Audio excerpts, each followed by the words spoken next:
Angle slam. Podcast. That was far too long of a wait. I know. You had me banging my guitar in the middle of it, trying to put it away. Yeah, I thought I'd leave it on purpose this time, just to spice things up a bit. It would be like, is something gone wrong? Oh no, they're still there. No, I'm just being the prick. How is everybody? Yeah, we're all still in lockdown again. Nothing's changed. Yeah. Nothing's going to change. As much as like Vince thought he was going to get fans at the Rumble, there was never a chance in hell it was ever going to happen. No, it's looking likely for Mania for them. Potentially, but I mean, with everything that's going on at the moment, with variants popping up here, there, and everywhere, I don't know. I just 1 minute you think we're getting a handle on this, and then the next minute COVID's going, no, you ain't. Well, I don't know how the vaccine program's running in America, but Florida I don't know if Florida aren't too bad or don't seem to give a shit, but Maine is not until mid-April now. So it gives them a couple of months to hopefully things to die down a bit. Yeah, well, I think obviously now that Trump's gone, because obviously he was god awful at attempting to do anything. He was just not pretending like it didn't exist half the time. So now we've got Biden in charge. Hopefully he'll crack down on it. Fingers crossed, if he cracks down on it enough, they'll be able to do fans. But again, it depends on how quick and how efficiently they do it, how many vaccines they've got, if they have any problem with variants the way we do. It all really depends in the next couple of months. Yeah. It's but this is very unrelated to wrestling. But we're blitzing it vaccine-wise over here. Apparently, 600,000 more people vaccinated today. Yeah, I mean that's the positive side of things. It's just the downside is that we're getting variants popping up all over the place. Which they say some of them won't make a difference because the vaccine can hit it, but then there's other ones that they're monitoring closely because it might cause a problem. It's just all over the place. Yeah, but this is life now, so we got to deal with it. Yeah. But yeah, so do you want to do your share thing? Yeah, I mean, usual guys, like, subscribe, share as well on SoundCloud, Stitcher, Apple Music, Facebook, Twitter, Instagram, and of course YouTube. And then we're talking about deaths, which we just spoke about a minute ago. We don't have any wrestling deaths, but we've had two things happen. I mean, one of them was kind of like nostalgia for like when we were kids. And the other one is a real big deal, not just in the UK, but I would say worldwide, really. So obviously we've had Dustin Diamond die, which for everybody knows it is Screech from Saved by the Bell. He died of lung cancer, like 3 weeks, and that was it, done, gone. Yeah, 44 years old. Yeah, which is no worth. I mean, he had his demons and everything. He's had a lot of problems in his life, but still, you never wish that on your worst enemies. No, still a cultural icon. Yeah. It's a sad thing. And then the second one that is obviously probably the most pressing, the most important, we've literally just found out within a few minutes before coming onto this podcast that Captain Tom, the guy that raised stupid amounts of money for the NHS over the pandemic and has done more for the NHS and us than this idiotic government has ever fucking been able to do since Bojo's been in power, or even since before then, has unfortunately died of pneumonia and COVID, which is such a shame considering what he's managed to do, and it really sucks.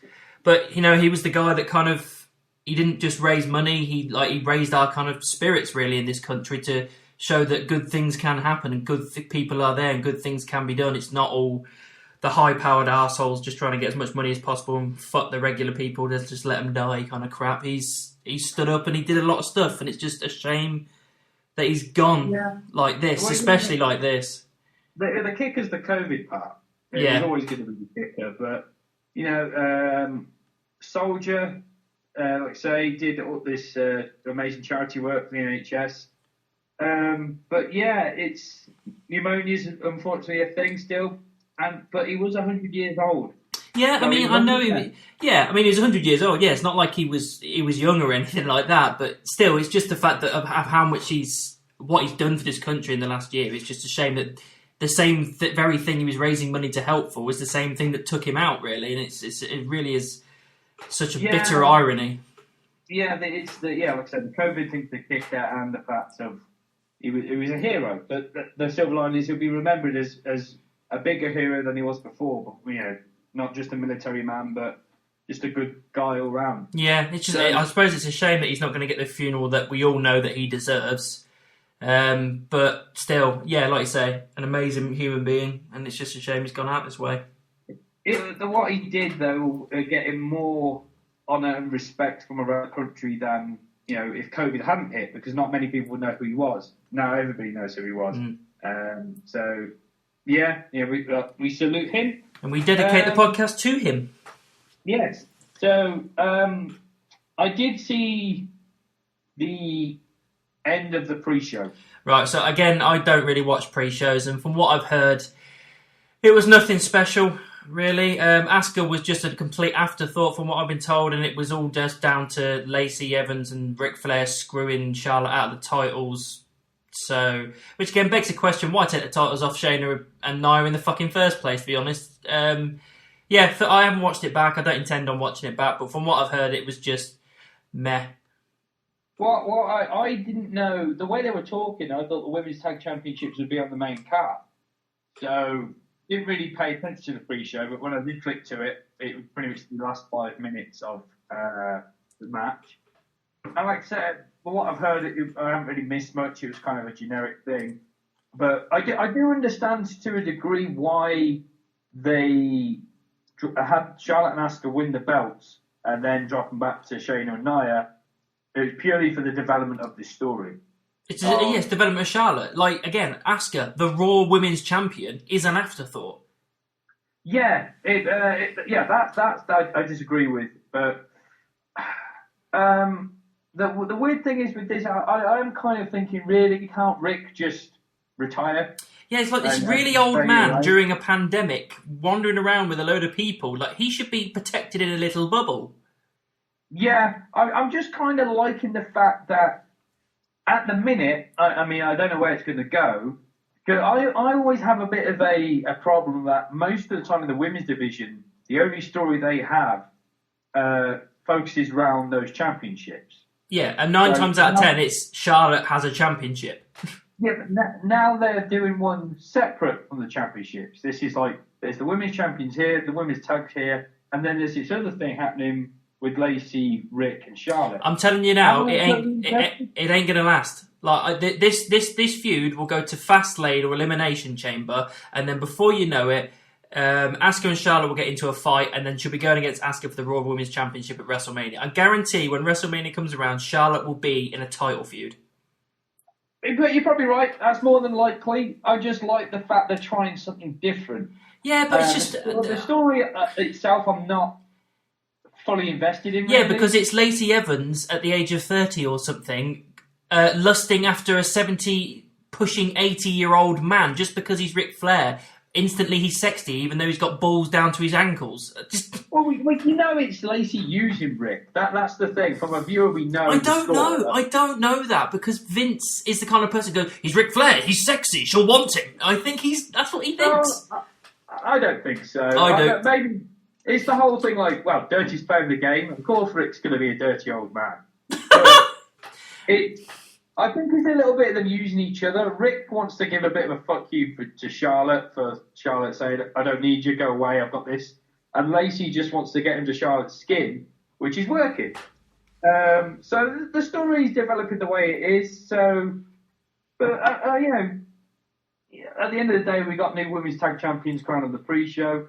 Again, whether it was needed for them to drop in the first place is a different story. Yeah, it's up for contention. Yeah, that's it. New tag team champions, Nia and Shayna have the belts again. Yeah. But then Nia and Shayna kind of add more to their story later on in the night. Yes. So yes, Royal Rumble, the main show.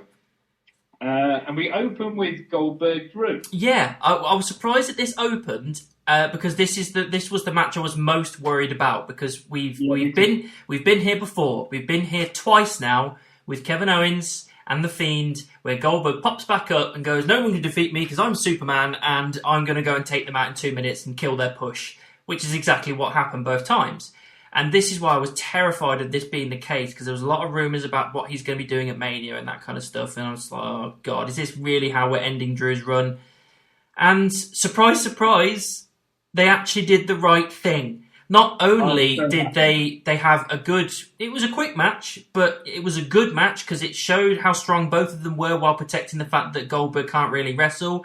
And it put Drew over strong, and he won decisively, convincingly, and clean in the middle of the ring with no interference, no shenanigans in any way. I just think that this was the way we all wanted it to go, and I'm so happy they actually listened for a change and did exactly what we wanted. Yeah, the match went exactly the way pretty much I thought it would. And also with the ending I prayed would happen.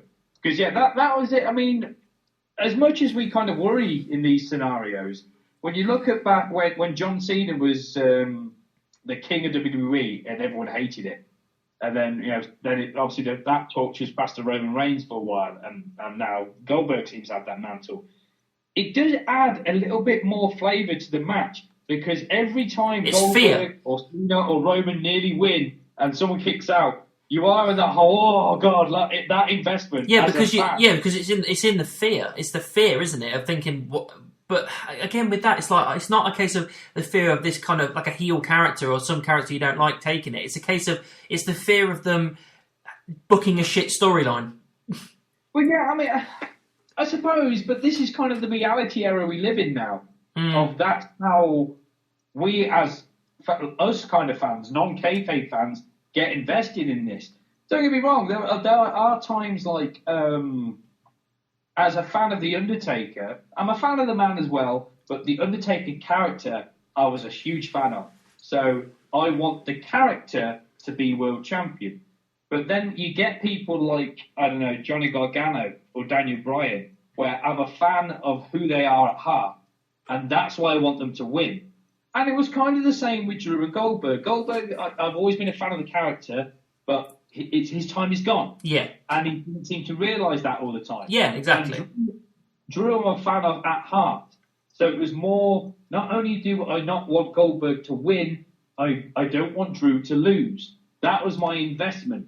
Yeah. And they took advantage of that. Yeah, I think a couple of times throughout this entire pay-per-view, they played on the fact of they know they've done some poor booking decisions in the past and they play on it. So they did it with Goldberg and they did it in the Women's Rumble, which we'll get to. I do like the fact when WWE decide to do that, except, right, we made a mistake last time, so let's use that to really amp up the tension. Like, they've done it a million times when Reigns has been the last two in the Rumble about 3 times in a row, and you're thinking, oh, God, and then he doesn't win, and you think that's why they did it, because you're in that absolute fear of he's going to do it again. And, yeah, it was the same thing with his Goldberg thing. I mean, they started off quite hot, where they're just, like, attacking each other, going through the barricade before the bell rings, and then they got in the ring, and I think it was about 2 minutes of a match of just spears and claymores and stuff like that. Oh, I like the fact that Drew hit him with a spear out of the gate. Yeah. Because he doesn't do spears very often. Oh, here we go. Yeah. I was surprised about that. That's what I expect from a Goldberg match, and that's not a knock. It's just what I expect. Because if you look at Goldberg-Lesnar at WrestleMania 33, perfect. Spot fest. Just absolute spot fest. Just 5 minutes of carnage. Yeah, and that's what I want from a Goldberg match. Yeah. It's just at the minute, more often than not, I want Goldberg to lose. Yeah. So, but it was the right call. They made the right decision, and I'm glad that Drew is still champion. I found it a bit weird though that Goldberg seems to have Lesnar shorts on now. I was going to get to that. I mean, right, as far as the match, great. Goldberg actually showed the respect and gave Drew his dues. Yeah. And WWE, just going back to the curveball swerve thing, they seem to be doing that more often, like the Adam Pearce thing. I'm pretty sure they were never going to go with Adam Pearce Roman. No. They swerved it. And I kind of like that. So I want WWE to keep doing that. But there is that kind of panic in your soul, like, they're not really going to go with this, are they? That kind of stuff. But there's the investment. But yeah, as far as Goldberg, notice straight away, like, oh, shorts, bit of a different look, okay. But 2 things I noticed was he looked like he was limping on the way to the ring, and his arms looked ridiculously skinny. And I thought, what's going on here? It looked like he was way out of shape, to the point, even before the bell, I thought, how's he going to lift him up for the jackhammer? He did it, though. He did, and he just outmanaged it. But if you look back, I know Goldberg is an old man now, but Goldberg tries to stay in beast form all the time. And I looked at Goldberg's arms, and I looked at Drew, and Drew's arms are double Goldberg's size. And I just thought maybe Goldberg was going in with an injury, but because Goldberg did look pretty fucked after the match. And it'd only been a 3-minute slugfest. Yeah, but like I say, he is old and he can't wrestle. Yes, yeah. So, and actually, I'll be honest. I think what me and Sarah said as well. I think the first Claymore that Drew hit him with out of the corner, I think he actually hit him in the face. It proper clocked him, and I thought, I think he's fucked him up. I think even when they were showing respect to each other at the end of the match and they were laughing and everything, it wouldn't surprise me if Drew went, "Dude, I'm sorry." But I'm pretty confident he hit him. It either looked like he'd really Goldberg just said to Drew "Dude, I'm fucked," or maybe an accidental low blow happened and Goldberg was just like, "Give me a minute, would you?"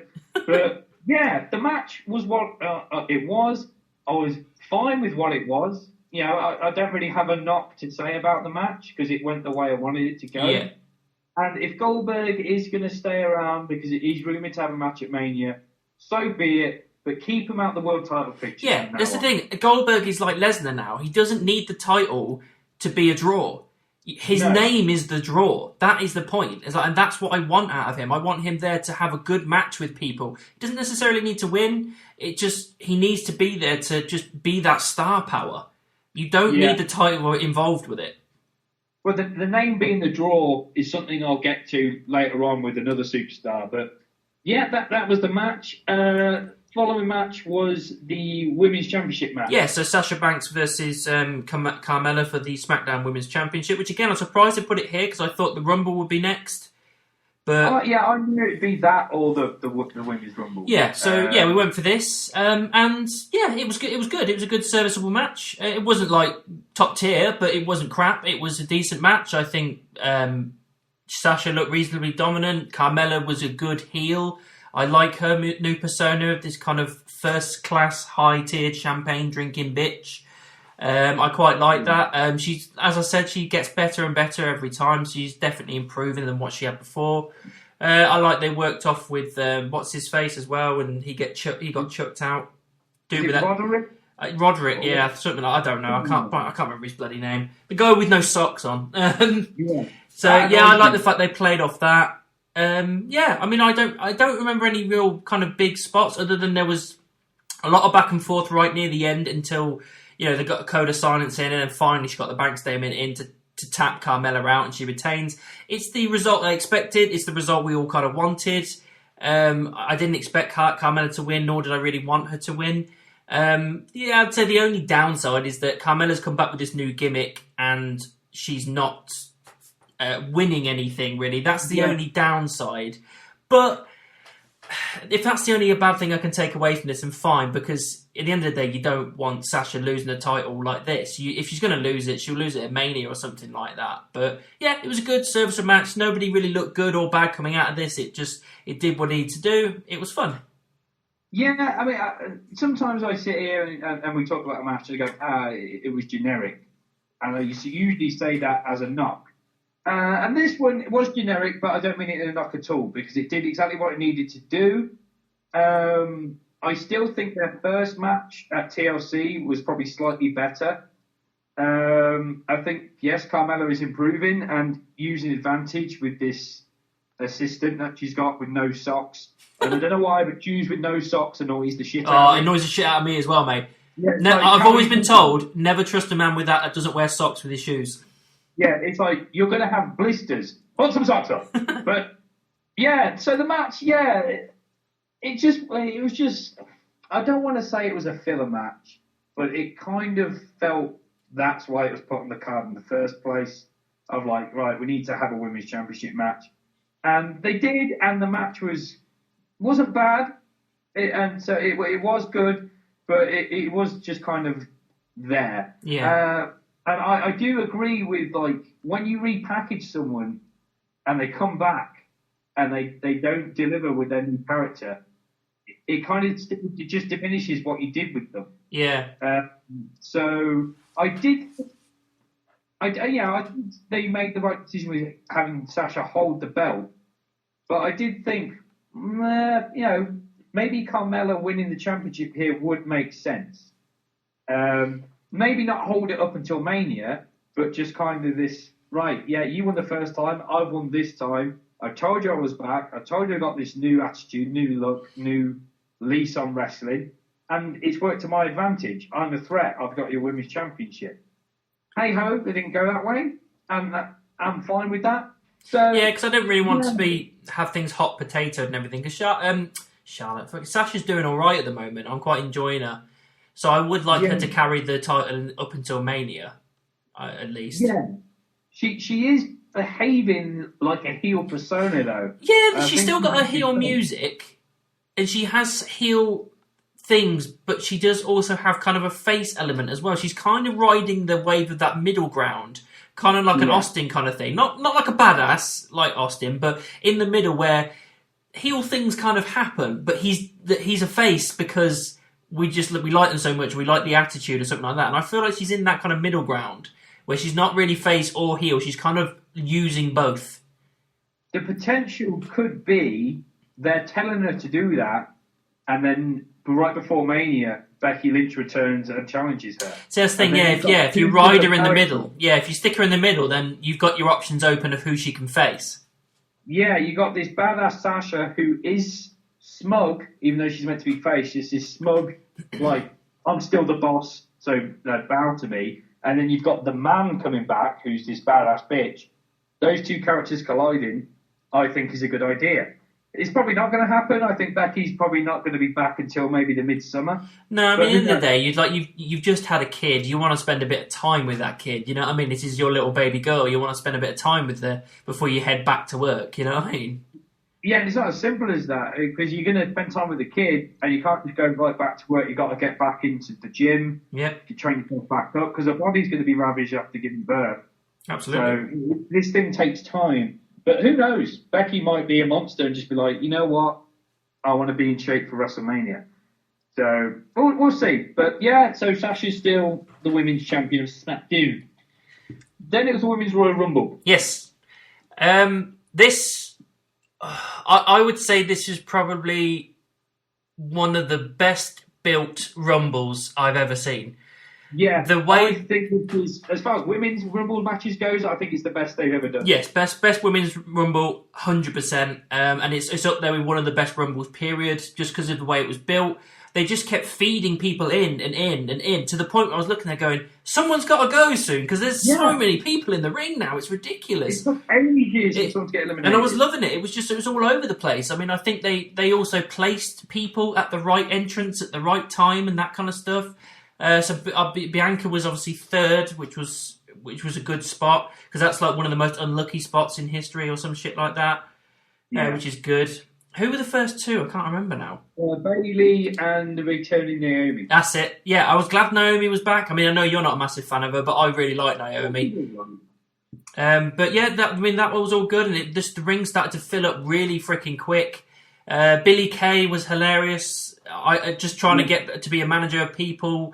Then as soon as Shayna Baszler got involved, shit got serious. She started dumping people out, so I think she was the one to eliminate first. And yeah, it just started to fill up, and the story was well told. There was lots of spots going on. There was fun cameo moments.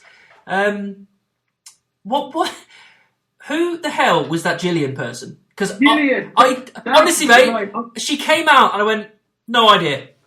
Yeah, Jillian is kind of post Ruthless Aggression era. She was like the manager for like JBL for a while, right? Stuff. And she did a few years ago. She had like her character had a horrible growth on her face, which the boogeyman ate, because of course he did. But yeah, then her gimmick became she thought she was a singer, but she was terrible. Oh, that's why I wondered about the singing thing. I was like, what are we doing here? That was her gimmick. She just thought she could sing and she couldn't. And the genius of putting her and Billy together. Yeah. The Billy and Jilly. Perfect. Fantastic. And this is coming from a person that didn't know who Jillian was. And I was just like, this is still great writing. This is good. Yeah. I was so happy when Jillian did that. Then obviously you have Peyton Royce join, and they have their whole Iconics thing. Yeah, we got a bit. Yeah, we got a bit of an Iconics reunion, but not a full one. Because at the same time, Billie Kay's like, "Well, yeah, I'm with you, but also I like the Riot Squad as well." And there was this kind of like thing where she was torn, weren't she? Yeah, it's a very short-lived Iconics tease and all that kind of stuff. But yeah, we had Mickie James. Dakota Kai from NXT. Shotzi Blackheart, she was in it as well. She fired a cannon at BDK. That was, again, really good stuff. With Tori and Rhea Ripley. Yeah, Rhea coming in. I mean, she was a strong contender to be in the Rumble. I'm glad she was in the Rumble because obviously we all love her and we want her around more often. Yeah, I mean, we had a lot of stuff going on. It's hard to remember absolutely everything, but if I can get down to like the last moment, like the final four, this is what I was talking about with using their bad booking decisions last time and fueling it for this time. They did it with Charlotte. She was in the final four. Then it was down to the final three, where it was Rhea and Belair versus Charlotte, and they just decided, let's get rid of her. And that was perfect. And it was such a good idea just to do it that way, to get rid of her. That fear of thinking, oh God, because Charlotte was one of the strongest contenders to win the Rumble 2 times in a row. Yeah. And I was like, please don't do this, but this sounds exactly what Vince would do, and we are fit. It was like, they've given us nice stuff with Drew, so they're not going to give it us here. It's shit like that you think in your head. But once again, they decided to give us what we wanted, which was really weird. They got rid of Charlotte, and while these Ripley and Belair were flailing on the outside, they had a rare moment where they stopped and went, back into the ring, let's do this properly. Let's not fuck about, let's go back into the ring and start fighting. And they did, they got into a big fight and a brawl. And the thing about this is that I was happy with either.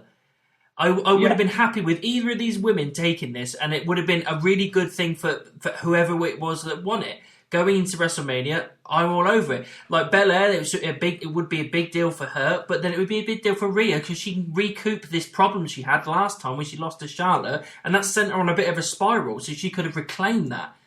But they went for Belair, and I'm so happy for Belair. She was really emotional at the end when she won and she took the mic and everything. I just can't believe they actually went with the person that we all kind of most wanted to win this Rumble, and it was perfect, it was heartfelt, it was emotional, and I'm really happy for her. Yeah, the Bianca thing, I put on a bet on Sky Bet where it was, well, you had to have these 4 things happen, and it was Bianca to be the Iron Woman, Sami Zayn to be the Iron Man, Jimmy Uso to return in the Rumble, and Keith Lee to get most eliminations. I bet you're gutted about the Keith Lee thing because... Oh, definitely. Yeah. And Jimmy. So it's your fan... Well, no, Keith Lee wasn't in it because Mia Yim's tested positive for COVID, so he couldn't be there. Well, Jimmy wasn't there either, so I wouldn't have got the money. So, but it was 500 to 1 odds, and I put 4 quid on it, so I would have won $2,000. So Bianca came in, and I'm there like, oh, she's got a long way to... Yeah. And then, she had most of the time it was her and Naomi fighting. They had the thing where they were both hanging from their feet from the ropes and they helped each other back up. But from the get-go, I was saying, like, she deserves to win this anyway. Yeah. Bianca does. She just the one that makes most sense. Her emotion at the end wasn't character-based. It was real emotion. It was definitely real. The other 2 moments I remember, that obviously Lacey came out to Rick's music in Rick's game. Oh, yeah. But she never really concentrated on Charlotte. Of course she's going to attack you. Like, never really concentrated too much on her. And Charlotte didn't eliminate Lacey. So I was like, that's a no-brainer, isn't it? You get her to eliminate, get a little bit something back, and that feud continues the way you want it to, whether we want it to or not. But you didn't. Well, I think at one point, me and Zach noticed they were teaming up on someone together. I was like, you hate each other. I didn't notice that. What's going on? So, and the other thing was, obviously, when Tamina came in, Shane is saying to Nia, let's get rid of her. And Nia's, well, she's family. Then they get rid of Tamina. Then suddenly Nia eliminates Shayna. Yes, yeah, that was a big thing. But then they kind of, after a while, they just like, Shayna just came back in. They both just wrecked shop anyway. Because Lana got rid of Nia, which I liked. Yeah. I liked that. She used her own weight against her. That was good. And then those 2 just wrecked shop. And like pretended that Shayna just didn't get eliminated by Nia, which is weird. Yeah, it was like Shayna should still be pissed off with her. Yeah. You kind of you didn't like each other at the start. You're kind of liking each other a bit more now. But surely you being eliminated from your partner erases all the relationship build-up. But apparently not. But when they attacked Natalia while they were going back, it was like, is this going to be like what they did with Lana a few years ago? Natalia can't make it, so someone else has to come in and Ronda Rousey's music hits. Well, the funny thing is, this has just reminded me of something else that happened in the Rumble, in the match. Alexa Bliss, she comes out in her kind of happy gear, and I've had time to sit on it. Originally, I was kind of annoyed that she was chucked out so quickly, but in hindsight, I think they actually wrote it quite well, because as soon as she came in, everybody ganged up on her because they knew how much of a threat she would become if she, went up to the next level and transformed. Yeah. And as she was going to transform, Rhea was like, "No, not tonight," and you'd fucking gone. The thing I thought is, what you were saying with Natalia, when she was injured, I thought, right, maybe that 30 spot's open to be filled. And that maybe we were going to get the other Alexa Bliss come in, the Fiend Alexa Bliss to come in at that point, but they didn't. Like I said, initially I was annoyed at that, but in time to think about it and sit down and really kind of look into how they did it, yes, it's fine. I don't think it really damages her because like I said, everybody saw how much of a threat she was.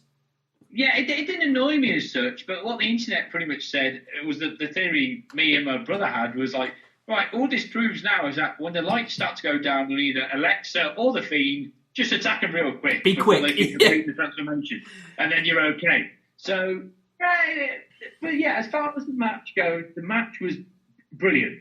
The whole thing, the winner was the right decision, and I'm so happy for Bianca Belair to go on to WrestleMania. Yeah, I think we all are. Like I say, it was as near as perfect of a Rumble match that you could get, I think. Yeah. Not as many legends as I thought this year, but maybe just because of certain circumstances, that's why they can't. Yeah, plus also, I was quite surprised at that, because obviously they have to fill up spaces, and normally they fill up quite a lot in the Women's Rumble match with legends, but yeah, I think maybe, like you say, it's probably due to the current situation we're in. You don't want to put too many people at risk. Yeah. So next was the Last Man Standing. Yes, KO versus Reigns. Oh, this was, again, it was so good. I love the fact that they utilised the fact that, look, we've got 2 Rumble matches, which obviously take place inside the ring. They can't go anywhere else. So let's do most of ours outside of the ring and elsewhere, backstage. And, Reigns just was the ultimate heel and just doing whatever he could to, damage KO as much as possible. But KO just channeled his inner Stone Cold and just went fucking nuts. Using, machines, the forklift truck. I love that when KO got hit by the buggy, just out of nowhere, and just flew into it. It was amazing. I loved all the spots that they put through when he goes for the table. I love how this is the first time we've seen Reigns since his heel turn be dominated this way, where KO got the upper hand quite a few times and for a long amount of time as well. We all knew that Reigns was going to retain, right? There never felt a moment in this match where I thought to myself, maybe KO will do it. It's not going to happen. For me, I'll get to that. Not for me. I don't get me wrong. I enjoyed the match. I thought it was great. I think it did everything it needed to do, and no one looks bad coming out of this at all. At no point did I think KO was actually going to walk away with this. I would say the only downside, and this is nobody's fault, it was down to the final moment where he handcuffed Reigns to the banister, and obviously he was being counted to 10. And it was abundantly clear quite quickly that Heyman legitimately couldn't get the handcuffs off. So the ref just stopped the count. And then obviously Reigns had to force himself to a vertical base on a crouch in order to stop the count continuing. And it was obviously unfortunate. And then obviously as soon as he got free and everything, he put Owens into the guillotine, and that was it. Good night. He's retained his title. So that was the only downside, but again, that's nobody's fault. You can't take anything away from the people involved in it, because it's just one of those things. It's just one of those things. But everything that preceded it was just carnage and awesomeness, and I have nothing to grumble about with it. Yeah, the handcuffs thing is an unfortunate botch, but even using the handcuffs, I thought you've got to be dangerous when you use equipment like this, because it can be quite unpredictable. I mean, this happened before in cage doors and stuff where they can't unlock the chain.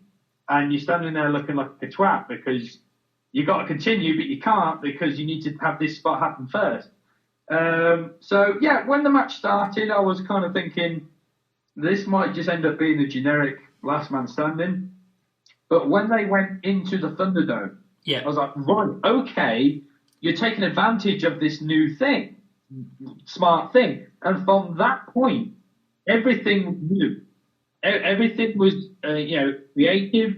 When Kevin got thrown off the Thunderdome and through those tables, he hit with a fucking whack. Yeah, I think I heard him shout quite loud. I think you might be covering your mic a tiny bit. Oh, sorry. Yeah, he hit with a fucking whack, and I thought, holy shit. Then he obviously got up and started wandering backstage, and then it just took ages to show Roman. And I was there like, oh, where the fuck is Roman? What's going on? Obviously, I know where he was now, but as Kevin was going, I thought, oh, this will be awesome if they end up in the parking lot or something. And then, like, out of nowhere, golf cart, Kevin goes smashing through the windscreen of all things. And I accidentally palms Roman as well. Excuse me, if you hear a beeping, it's my oven, sorry. So, yeah, then there was the whole forklift spot, which I thought was great, going through the table. There was a lot of just mental spots from Kevin flying and dangerous spots. I like the trash talk as well. Obviously, he was trash talking Kevin's family, and Kevin basically said, "My grandfather's 10 times the man you'll ever be." And then also, he obviously busted Reigns open, and on the fly, he just improvised, saying, "Oh, look at that blood! Look at the blood of me! It's not my blood! No, that's tribal blood!" And he just picks him up and throws him around. I was like, "Oh, this dude just knows how to talk. He really does." The bit where I thought, "Holy shit, he's done this," was when he first handcuffed him, because he handcuffed him at such a low level. Yeah. And the count happening, it was like, even if he wanted to, he can't get up. And it got to 9. I thought, holy fuck. And I don't know why. I just didn't see the Roman pulling the ref thing coming. No, me neither. I know. To be fair, I didn't see that coming either. I thought he's definitely going to get out of this. He's like, there's no way he's losing the title this way. But how does he get out of it? And it still shocked me. But I thought, you've got 1 second. And then he hits the ref. I was like, oh, you fuck. You absolute fuck. But it was great. Yeah, that's the kind of the grumble I've got with it, which is, again, no one's fault. But it took that long to get Roman out of the handcuffs. Kevin would have easily recuperated in that time. Yeah. It went just straight into the guillotine. Now, my brother I agree with him, because out of all the spots they did through like the forklift and the tables and stuff, which would have been, and in the spear through the LED board, they were like good enough spots to end the match. He thought the guillotine spot was just a little bit weak as an ending, but I understand why, because they want to get the guillotine move over. Yeah, they do, because like Reigns was never really a submission person, and the fact that he's using this on a regular basis is kind of like, well, he's such a fucking powerhouse of a man that he's like an anaconda. Once he's wrapped you in, that's it, it's game over. Yeah, it's from a kayfabe standard, a fan's going to be watching, like, Kevin survived so much, being hit by a cart, through the tables, this, that. What's it going to take to get him?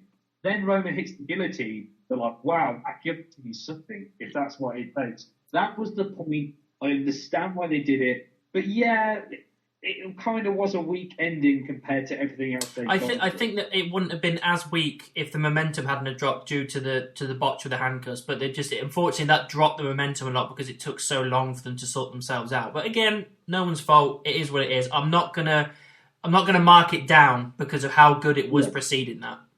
Yeah, if the handcuff thing hadn't happened, I would have slightly done something different of like Roman trying to compose himself, Kevin setting him up for the pop-up powerbomb to go through a table out there or something.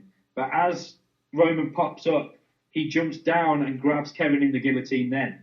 So it's like, he's reversed it, guillotine, game over. So, yeah, the match was great. I think it's already probably, I know it's early days yet, but it's probably going to be a candidate for match of the year. Yeah. So, yeah, very good match. Last man standings are sometimes difficult to keep the fans invested sometimes, but I was invested from start to finish. Yeah, same here. So, yeah, right call, I think, as well. Roman Reigns still champ, but Kev did not look weak in defeat whatsoever. Not at all. And he's lost all 3 matches, and no match at all did he ever look bad coming out of it.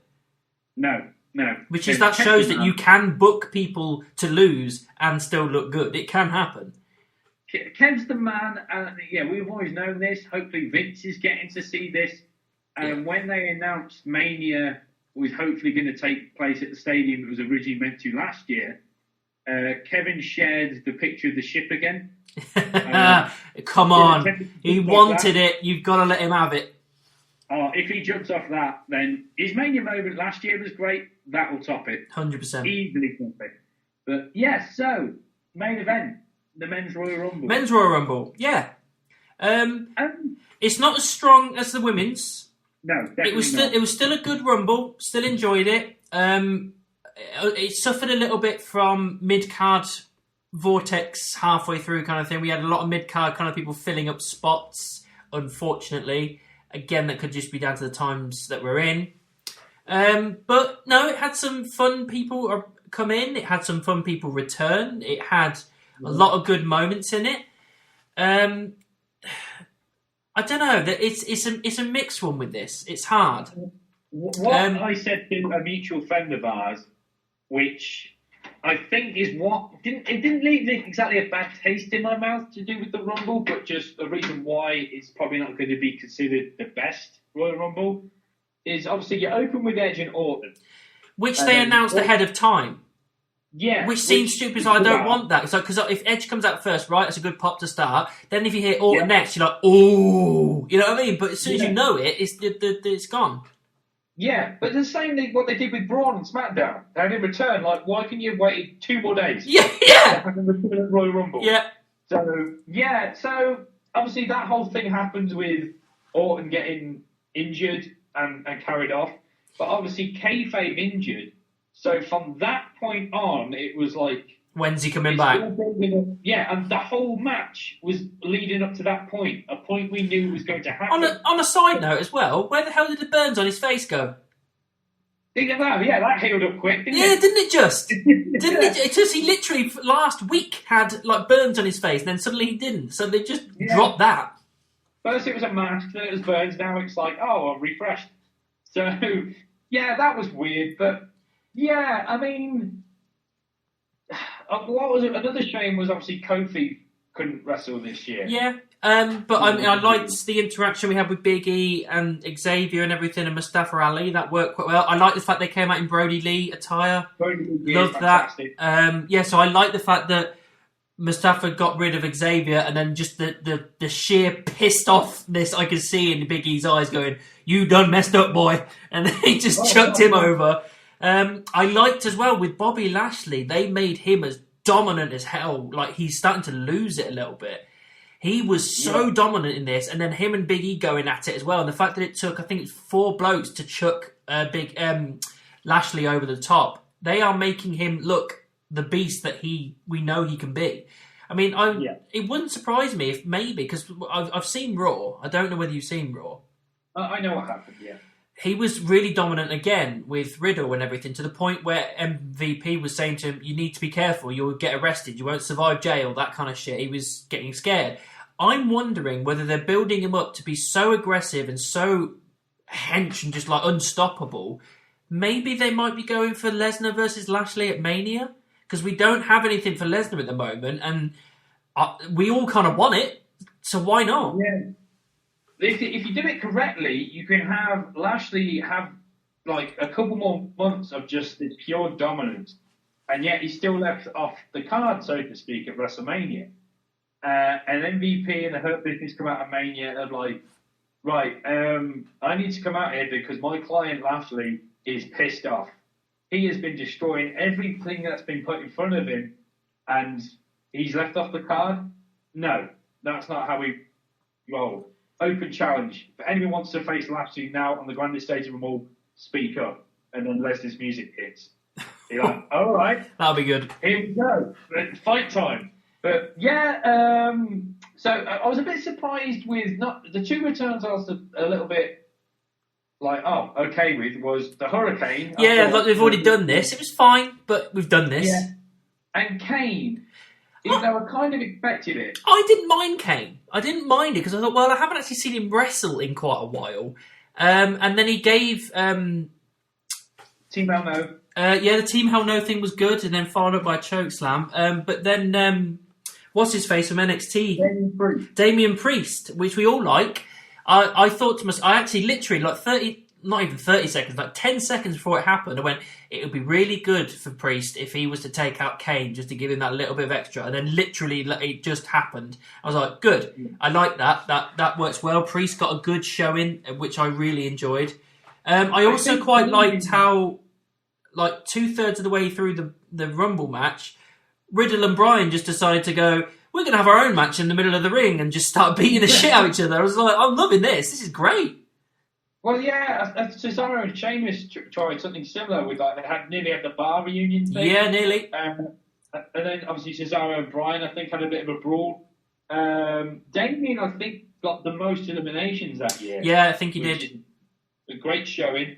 What annoyed me, but I suppose that they meant to annoy me, is Osmo not only saving AJ all the time, but he eliminated Big E and Mysterio. Yeah. But I was like, come on, mate, you're not in it. Leave us alone. Yeah, but I honestly think that maybe what they're doing, obviously because they got rid of Big E, because he was one of the contenders to win, he didn't, he got taken out by Omos.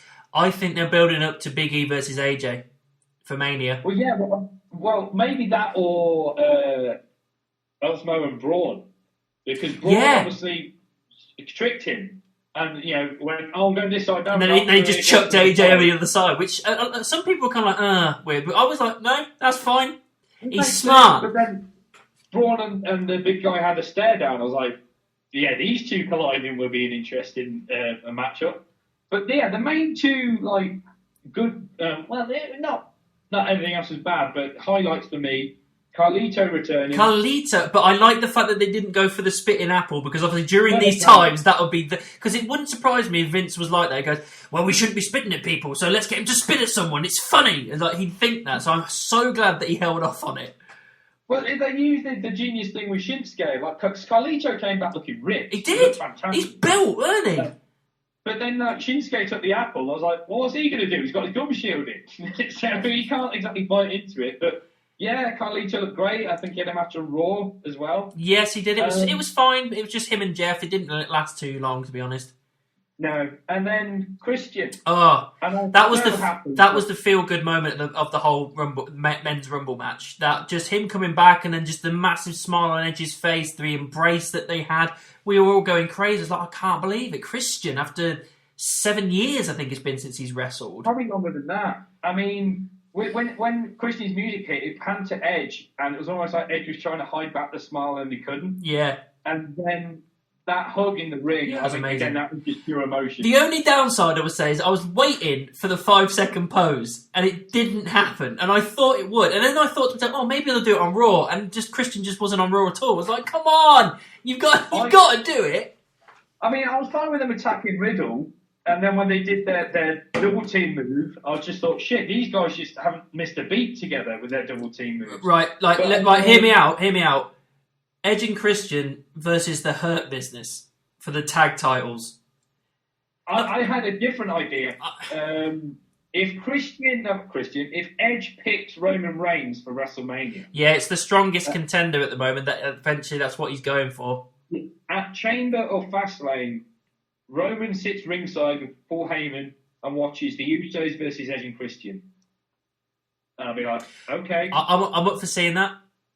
Because Christian proved he could still go. Well, it's hard to judge in the Royal Rumble because you're not really going like full pelt. Christian might just be a one and done deal for Christian. But I think everyone would love to see it. Yeah. So yeah, I would have liked if maybe before they attacked Riddle, they did the pose with Riddle. Yeah. And then just attacked him afterwards. So. If we get to the end, I mean, Seth returned. Seth returned. Fine. He was a favourite as well. Who? Seth was a favourite as well. Yeah, he was a favourite. I mean, one of the other favourites was Daniel Bryan, who got eliminated, unfortunately, because he was kind of the sentimental favourite, and I felt like he was the one that kind of deserved to win this, really. Yeah, me too. I mean, it's fine. We'll get to the end in a minute of who won, but the only thing I'll say about Bryan is that I felt like it was the time for him to do it because he hasn't got many Manias left. He's already said he's wrapping up his career, so I don't know whether he ever will win the Rumble now. And the fact that he got eliminated when he did, I felt like he should have been in the final 4 at the very least, and he wasn't. He got released, he got chucked over at like 7 or 8 or something like that, and I just felt like, no, he should have been in the final 4 at the very least. And if we're going by timing for Bryan where he is in his career, yes, I totally agree. Before it's too late, he needs to win the Rumble or whatnot. But with the momentum that his character had at the minute and what he's been doing storyline-wise, it probably wasn't the right time to pull the trigger in that sense. Yeah, maybe. So if next year they go in with Bryan where he's got the right momentum and the right story and is the right champion going into Mania, so he has the right match, then yes, definitely Bryan needs to win the big one before he rides off into the sunset. So the end. Yeah, so Seth got rid of... Well, it was kind of like Edge was getting rid of Braun, and then Seth came in and helped push Braun over, and Christian was doing the same, and he managed to get rid of Braun and Christian at the same time. So it was down to Seth and Edge. Yeah. And then... Well, Seth gets eliminated, and then Orton slithers back in. Hits him with an RKO, and I was like, oh no, you can't do this. Another swerve. Yeah. Another swerve. It was fantastic. I mean, I liked it, but in my heart of hearts, I thought to myself, there's no way they're going to tie Randy Orton with Stone Cold Steve Austin for 3 wins in it. It's not going to happen. So it's going to be Edge, because Edge was also one of the favourites to win. So yeah, he chucked Randy over. Edge is the winner of the 2021 Men's Royal Rumble. I'm fine with it. I'm happy with it. We all like Edge. We're glad he's back. I'm looking forward to seeing more. I like Edge. We all do. I don't have a problem with it. It's not like it was a Batista win where we were like, oh, fucking hell. It was like, okay, cool. Edge has won. That's a cool one. I don't mind that. I just felt like that maybe things like Bryan or a Cesaro or something like that maybe deserved it a bit more. But it is what it is. I enjoyed it. It's fine. If it's going to be Edge versus Reigns, then yeah, I'm fine with it. But let's be fair. Edge ain't winning. No, but Edge versus Drew, I'm fine with. Yeah, I mean, I am, but I just feel like the face versus face dynamic for Drew's title defense at WrestleMania isn't what I want. Maybe. I mean, you could have Drew turn heel. You could have Edge turn heel. No. That's the thing. They're both good as faces right now. Neither of them should be turning heel. I don't. Okay, I will admit, if one of them's going to turn heel, I'd want it to be Edge. Because Edge is as good. As much as I love to cheer Edge, Edge is a fantastic heel. He is a fantastic heel. It's just that at the moment it doesn't seem natural. I feel like if he turned heel, it'd be like, right, well, the only reason they've turned him heel is so they can have a heel versus face match, and that doesn't make sense. That's forcing it. He needs to naturally turn heel. You know what I mean? Or have it be a moment that makes sense where he turns on someone important like Christian or something. If he randomly turns heel so that he can be the bad guy for the Mania match, that's pushing it too far.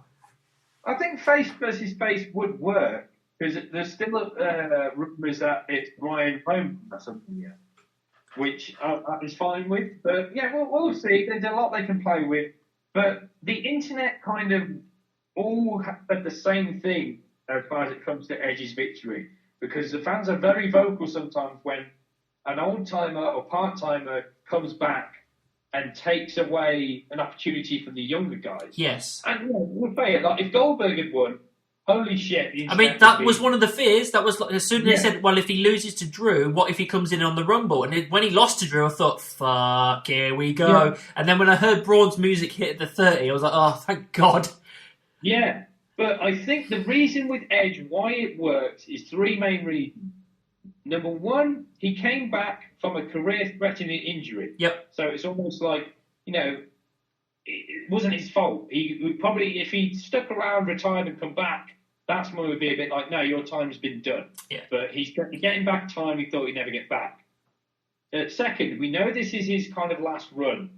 So it's not like something's going to happen all the time. Yeah. And number 3, Edge is just one of those guys you want to get behind. You can't help it. Yeah. He's such a likable character and guy, that it's like, you know what? I've got no problem at all with Edge. And going back to what you said about Goldberg being the marquee name, you need a marquee name for WrestleMania, and Edge is that guy. Yeah, and I think he, like you say, he toes between that line of, yes, he might be an old-timer and a part-timer, but he's also the person we all like and get behind and really enjoy as a wrestler, and he can still go. So yes. This is why I'm not against him winning the Rumble, because it serves everybody. We all kind of want a big marquee, Vince wants a big marquee name and everything and something to, get the money in. And we kind of want some kind of person that we can get behind that we like, and Edge is one of those people. So, yeah, I understand why they've done it. They've done 2 birds with 1 stone, having Edge win the Rumble. It's fine. When it comes to the Rumble, more often than not, I want the winner to be someone that hasn't won it before.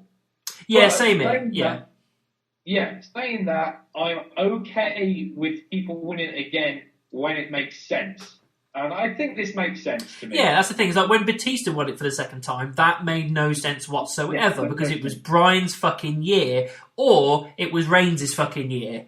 You know what I mean? It was either their year, and the fact that it ended up being Batista just because he come back, because he was Drax the Destroyer, and everybody was like, oh, well, he's really hot in Hollywood, so we've got to get it back in. It made no sense. But with Edge, it's a lot more organic, and it just feels like it feels like it makes more sense, really.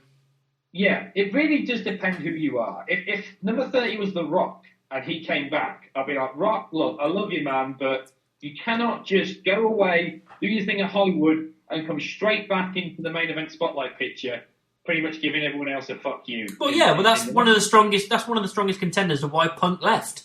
It's because he came back and took the title off him. He even turned heel for The Rock. Yeah, so if The Rock had came back, I think most of the internet would be like, are you fucking kidding me?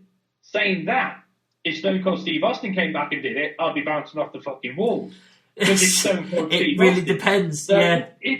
There's a fine line. It really does depend on who the person is. And it just so happens with Edge, everyone's okay with it. Yeah, and I'm looking forward to seeing what happens. I think the strongest thing is it's going to be him versus Reigns, and again, I am absolutely fine with that.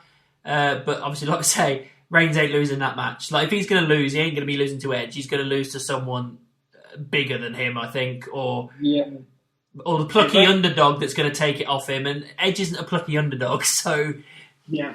Again, if it's not Reigns, the other rumor for Reigns is Goldberg, because that was meant to happen last year. Yes, to try and repeat what they couldn't do last year. Again, I'm fine with it. But it has to go the same way as Drew Goldberg, where Reigns is put over, and this is the final nail in the coffin for Reigns is the guy. Like, he is the dominant force that he claims to be. And by taking out Goldberg, that makes absolute sense. So if they do that, fine with it. But like you say, Reigns has to win. Yeah, with a reign like what Roman's had at the minute, with most title reign, it's kind of become the norm that they drop it at one of the big 4. Yeah. I think with Roman, they're going to have to maybe throw us a curveball of like, oh my God, he successfully defended at WrestleMania.